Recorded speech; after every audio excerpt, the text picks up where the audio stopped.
because I have just been entrusted with a very serious and grave national responsibility. What is weighing in my mind now and what is really, really occupying me is the desire to discharge those obligations, because the expectations of the people of Kenya, the expectations of the president are so high. If I started occupying myself with ideas of what will happen, I don't know when, I'll be the most unsuitable person to be seated before you today. Your Excellency, I want to rephrase Michelle's question regarding you and the former deputy president.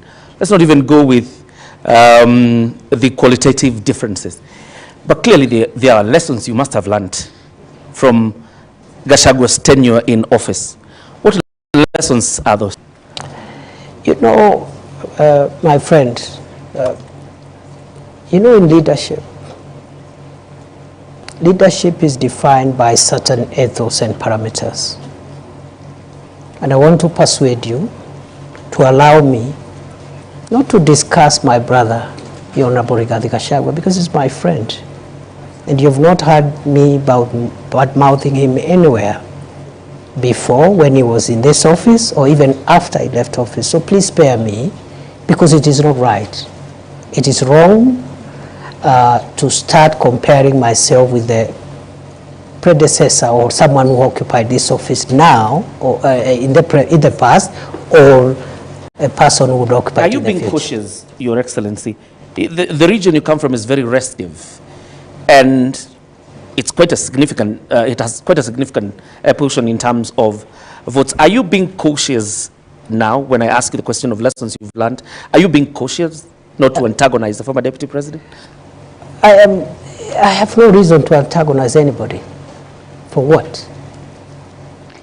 Your Excellency. Your Excellency, perhaps just to buttress on what John Kiore said, when it comes to lessons learned, many have said that the seat that you occupy now, the deputy presidency, has some sort of curse. They've called it the curse of the deputy presidency.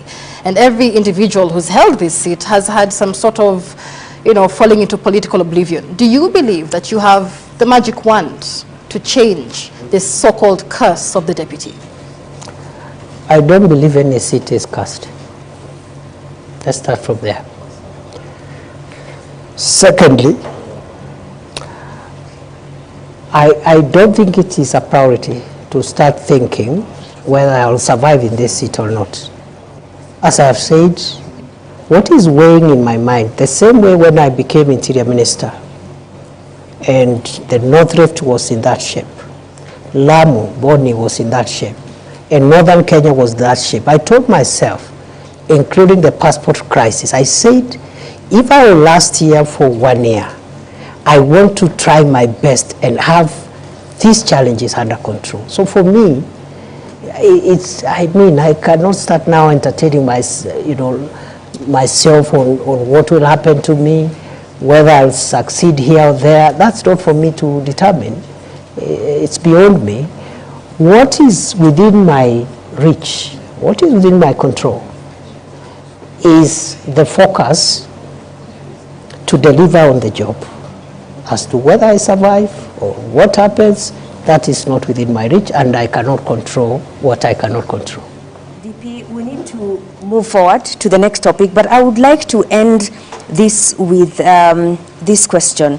The mountain which you seem to be avoiding is hostile ground right now, and not just the mountain. The government is struggling with its popularity as the president's principal assistant. How are you working to change that perception of Kenyans? And more so those who are... Did you say that the mountain is restive? Yes. The reception in Embu, for example, in Nyandarua the other day, residents refused to listen to the president's speech. In Nakuru County, at a burial, again, they did not want to listen to the president's That is democracy. That's how democracy works. Is that hostile ground to the government that you serve as deputy president now? You see, there is a difference between running governments and being popular. Those are two different things. And for me, a leader should be least worried about popularity. The worry of a leader should be their pace and focus on transforming the lives of the people. And do you think the lives of the people have been transformed? A good leader is not necessarily one who is popular all the time. However, a good leader knows when to be popular. Don't you think that popularity has gone down because Kenyans' lives I really don't think so, because at the moment, President Ruto and this administration now in the midterm